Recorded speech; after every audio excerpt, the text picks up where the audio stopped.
بسم اللہ الرحمن الرحیم۔ السلام علیکم۔ میرا نام نوشاد عادل ہے اور میرا تعلق کراچی پاکستان سے ہے۔ بچوں کے ادب سے میرا برسوں کا رشتہ ہے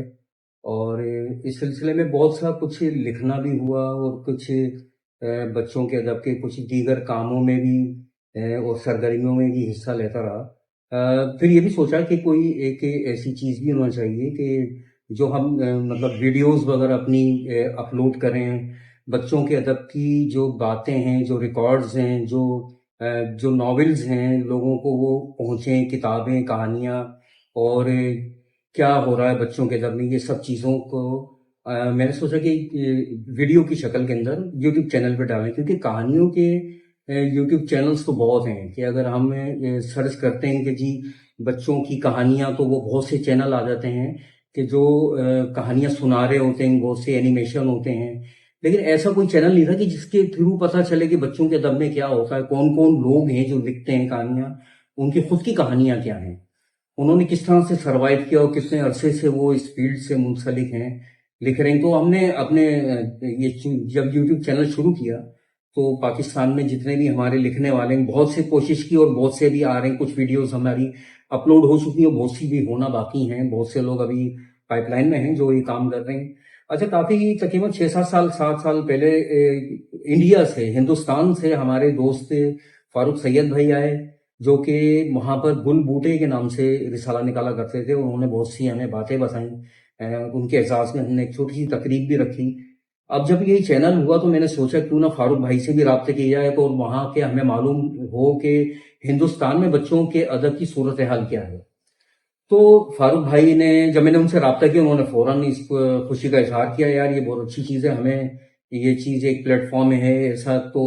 پاکستان کے اور ہندوستان کے دونوں جو بچوں کے ادیب ہیں وہاں پر ہوں، رسالے اور کتابوں کی باتیں ہوں۔ دیکھیں، کہانیاں تو آپ کو ہر جگہ مل جائیں گی، ہر جگہ سے مراد کے بہت سی ویب سائٹس پہ، بہت سے یوٹیوب چینلز پہ، لیکن کہانی لکھنے والے اور ان کے کام کرنے والوں کا نہیں پتہ ہے۔ تو لہٰذا فاروق بھائی سے جب میں نے کہا، انہوں نے یہ چیزیں تھی وہ آپ دیکھیے کہ انہوں نے جو ویڈیوز میں جو وہاں کی صورتحال بتائی ہے انڈیا کے، اور یہ بھی بتایا کہ وہاں بہت کام ہو رہا ہے بچوں کے طب پہ، اور کس طرح سے ہو رہا ہے، وہاں پر سرکار بہت ان کی ہیلپ بھی کرتی ہے، ان کو مطلب یہ کہ جو رسائل چھپتے ہیں کتابیں، اور کتابوں والوں کو بہت ہیلپ کرتی ہے۔ یہ ہمارے لیے خاص طور پہ پاکستان والوں کے لیے بڑی اچنبھے کی بات تھی، حیرت کی بات تھی، کیونکہ یہاں مطلب سچی بات ہے کہ بہت زیادہ ایسا کوئی سرکاری سرپرستی حاصل نہیں ہے، اگرچہ بہت سے وہ ادارے ہیں کہ جو اس نام پہ بنے ہوئے، لیکن وہاں پھر بھی کوئی تسلی بخش کام نہیں ہو رہا، یا ایسا کوئی آگے کام نہیں آ پا رہا، سوائے سیمینار کروانے اور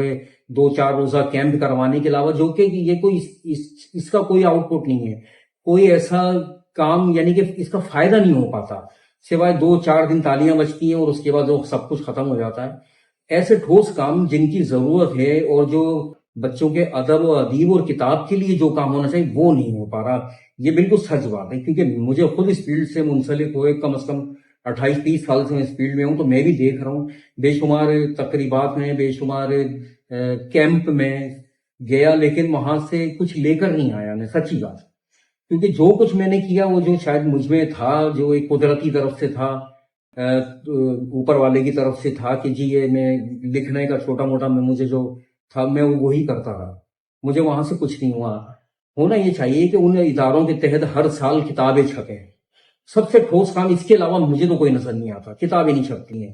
ان کی اپنی ہی رپورٹس میں مبنی کتابیں تو چھپ جاتی ہیں، جن کا عام پبلک کا یا میرے لیے بھی کوئی ایسی اس میں کوئی خاص بات نہیں تھی، مجھے اس سے کیا لینا دینا، رپورٹ چھپی ہے وہ تو اب فیس بک ہے اور اخبارات میں آ جاتی ہے، ایک دفعہ ہو جاتی ہے، لیکن وہاں یہ چیزیں چھپ جاتی ہیں۔ رائٹرز کے لیے میرے خیال میں یہ پاکستان میں جس طرح نہیں ہو رہا، لیکن فاروق سعید بھائی نے جو مجھے اپنی ویڈیو بھیجی اور مزید جو وہ بتانے والے ہیں ہمیں بتائیں گے، تو وہاں سے اندازہ ہوگا، ہو رہا ہے، مجھے ہوا ان کی یہ ویڈیو دیکھ کر کم از کم کہ وہاں بڑا کام ہوتا ہے اور بچوں کے ادب و ادیب کو بڑا سپورٹ بھی کیا جاتا ہے۔ یہاں تو ہمارے یہاں کاغذ پرنٹنگ وغیرہ اتنی مہنگی ہو گئی ہے کہ جو نکلتے ہوئے رسالے وہ بھی بند ہونا شروع ہوگا، تو یہ بہرحال لیکن ایسا نہیں ہے کہ بالکل ختم ہو گیا، لکھنے والے اب بھی بے شمار ہیں، لکھ رہے ہیں، اپنے طور پہ کر رہے ہیں، اپنے طور پہ اپنی جیب سے پیسہ لگا کے